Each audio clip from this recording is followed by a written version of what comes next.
Shri V R അനൂപിലേക്ക് പോകുന്നതിന് മുമ്പ് V D Satheesan എന്തായിരുന്നു പ്രതിപക്ഷ നേതാവായിരുന്നപ്പോൾ PM ശ്രീയിൽ എടുത്തിരുന്ന നിലപാട് എന്നൊന്ന് കാണാം, അതിനുശേഷം ചോദ്യം.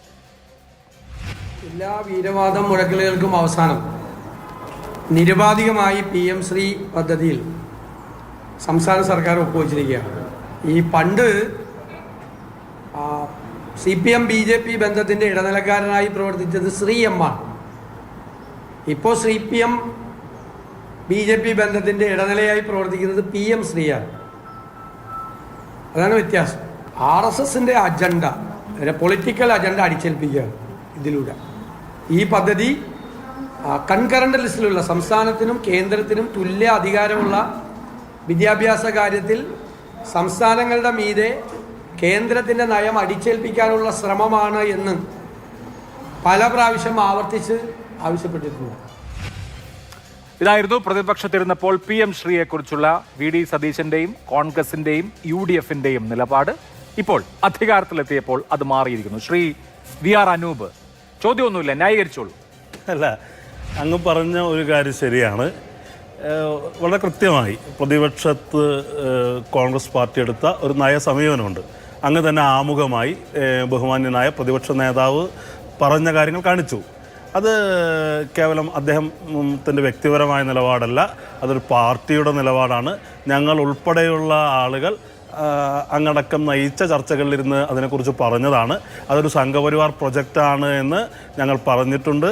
പ്രതിപക്ഷത്ത് ഇരുന്നു കൊണ്ട് രാഷ്ട്രീയമായി CPMനെ ആ കാര്യത്തിൽ എതിർത്തിട്ടുണ്ട്. അതൊക്കെ രാഷ്ട്രീയമായ നിലപാടാണ്. ഞാനൊരു കാര്യം പറയാം, ഞങ്ങൾ പറഞ്ഞ കാര്യങ്ങൾ പറഞ്ഞിട്ടില്ല എന്ന് ഞങ്ങൾ പറയില്ല, അതിനെ തള്ളി പറയില്ല. അതൊരു രാഷ്ട്രീയമായ പൊളിറ്റിക്കലായ ഒരു അഭിപ്രായമായി അവിടെ നിലനിൽക്കുന്നത്. ഭരണത്തിൽ സ്വന്തം രാഷ്ട്രീയ നിലപാട് ബലി കഴിച്ചാലേ തുടരാൻ കഴിയൂ. ഭരിക്കണമെങ്കിൽ രാഷ്ട്രീയം ഭരണത്ത് വെക്കണം. അല്ല, ഞാൻ അതിലേക്കാണ് വരുന്നത് അഭിലാഷേ. ഞങ്ങളെടുത്ത ഒരു രാഷ്ട്രീയമായ നിലപാടാണ്. ആ രാഷ്ട്രീയമായ നിലപാടിനെ ഞങ്ങൾ തള്ളിപ്പറയില്ല, തള്ളിപ്പറയേണ്ട കാര്യവുമില്ല. പക്ഷേ ഇപ്പോഴെടുത്തിരിക്കുന്നത് അത് രാഷ്ട്രീയമായി അത്ര ഒരു നിലപാട് പ്രഖ്യാപിച്ചൊരു മുന്നണി, ഒരു ഗവൺമെൻറ് ഇപ്പോൾ പറയുന്നത് ഭരണപരമായ അഡ്മിനിസ്ട്രേറ്റീവ് കൺവീനിയൻസ് ആണ് ഇതിന് കാരണമായിട്ട് പറയുന്നത്. ഞങ്ങൾക്കത് നടപ്പിലാക്കേണ്ട സാഹചര്യം ഉണ്ട് എന്ന് പറയുമ്പോൾ അത് ഈ പറയുന്ന അത് നടപ്പിലാക്കേണ്ട അനിവാര്യത ഭരണ നേതൃത്വമാണ് പറയുന്നത്. ഞങ്ങളെ സംബന്ധിച്ച് ഞങ്ങൾ ഉയർത്തിയ രാഷ്ട്രീയത്തിൽ ഒരു രാഷ്ട്രീയ പാർട്ടി എന്നുള്ള നിലയിൽ ഞങ്ങൾ ഉന്നയിച്ച നേരത്തെ പറഞ്ഞ കാര്യങ്ങളിൽ നിന്ന് പിൻവാങ്ങേണ്ട സാഹചര്യമില്ല. പക്ഷേ ഈ ഭരണം ഒരു തുടർച്ചയാണെന്ന് പറയുമ്പോൾ അതിൻ്റെ സാങ്കേതികത്വം, അത് ബന്ധപ്പെട്ട കാര്യങ്ങൾ ഭരണ നേതൃത്വം തീർച്ചയായും വിശദീകരിക്കും. അല്ല, അതിൻ്റെ സാങ്കേതികത്വം എന്താണ്? LDF സർക്കാരാണ് MOU ഒപ്പിട്ടത്.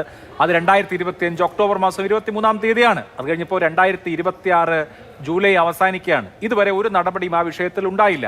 6 മാസം കൂടിയേ ഈ പദ്ധതിയുള്ളൂ. 6 മാസം കൂടി ഇതേപോലെ തുടർന്നാലും ഒന്നും സംഭവിക്കാനില്ല. പദ്ധതിയുടെ കാലാവധി അവസാനിക്കുമ്പോൾ ആ ധാരണാപത്രം സ്വാഭാവികമായും അസാധുവാകും. അത്രയേ സംഭവിക്കൂ. എന്നിരിക്കെ ഈ അവസാന നിമിഷം ഇത്രയും എതിർത്ത പദ്ധതി ഒരു തരത്തിലും കേരള സമൂഹത്തെ ബോധ്യപ്പെടുത്താൻ കഴിയില്ല എന്ന ഉറപ്പിലും നടപ്പാക്കണമെന്ന നിർബന്ധ ബുദ്ധി എന്തിനാണ് എന്നുള്ളതാണ് ചോദ്യം. അല്ല, ഞാൻ പറഞ്ഞല്ലോ, ഞാൻ അങ്ങ് തന്നെ തുടങ്ങുന്നത് ചോദ്യങ്ങളില്ല, ന്യായീകരിച്ചോളൂ എന്ന് പറഞ്ഞാൽ ഇവിടെ ന്യായീകരണത്തിൻ്റെ പ്രശ്നമൊന്നുമില്ല.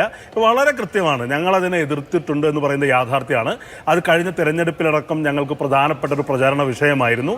ബഹുമാന്യനായ പ്രതിപക്ഷ നേതാവ് ഉൾപ്പെടെ ഞങ്ങളുടെ പാർട്ടി എടുത്തൊരു പൊസിഷൻ അതാണ്. ഞങ്ങൾ ആ കാര്യത്തെ രാഷ്ട്രീയമായി ഞങ്ങളന്ന് പറഞ്ഞത് തെറ്റായിരുന്നു എന്ന് ഞങ്ങൾ ഈ നിമിഷം വരെ പറഞ്ഞിട്ടില്ല, പറയാൻ ഉദ്ദേശിക്കുന്നില്ല. ഇപ്പോൾ എടുത്തത് ഒരു ഭരണപരമായ ഒരു അഡ്മിനിസ്ട്രേറ്റീവ് സ്റ്റെപ്പാണ്. അതെടുക്കേണ്ട അനിവാര്യത തീർച്ചയായും ഭരണ നേതൃത്വം വ്യക്തമാകുന്ന തരത്തിൽ നിങ്ങൾക്ക് മുന്നിൽ വിശദീകരിക്കും. ഞങ്ങളുടെ രാഷ്ട്രീയത്തെ വളരെ കൃത്യമാണ്, ഞാൻ ചുരുക്കി പറയാം. ഞങ്ങളുടെ രാഷ്ട്രീയത്തെ കൈയൊഴിയുന്നില്ല, പറഞ്ഞതിന് ഡിസോൺ ചെയ്യുന്നില്ല. ഇപ്പോൾ പറയുന്ന ഭരണപരമായ തീരുമാനത്തിന് പിന്നിൽ അത് അനിവാര്യമാക്കുന്ന സാഹചര്യങ്ങളെക്കുറിച്ച് ഭരണ നേതൃത്വം തൃപ്തികരമായ വിശദീകരണം നിങ്ങൾക്ക് നൽകും. ഭരണ നേതൃത്വം അതിന് തൃപ്തികരമായ വിശദീകരണം നൽകും എന്നുള്ളതാണ് കോൺഗ്രസിന്റെ പൊസിഷൻ.